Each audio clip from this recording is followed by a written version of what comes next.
আর এদিকে তৃণমূল প্রার্থীর নামের ওপর লেপে দেওয়া হলো গোবর।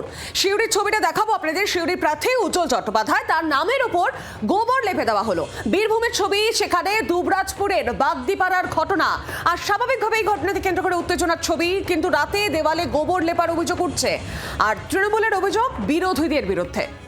এই সেই ছবি দেখতে পাচ্ছেন যেখানে উজ্জ্বল চট্টোপাধ্যায়ের নাম এবং তার ওপরে কিন্তু কেউ গোবর লেপে দিয়েছে, এমনই অভিযোগ, এবং বিরোধী দলের বিরুদ্ধে এই অভিযোগ তোলা হচ্ছে। কালকে দেওয়ালে নাম লেখা হয়েছিল, কালকে সকালে উঠে দেখছি যে কেউ গোবর লিপে দিয়েছে। ঠিক আছে, আমি একজন তৃণমূলের সদস্য, আমার বউ তৃণমূলের মেম্বার বটে। আমাকে কেউ যে জানাইলো যে দেখো এই দেয়ালকে গোবর দিয়ে লিপে দিয়েছে।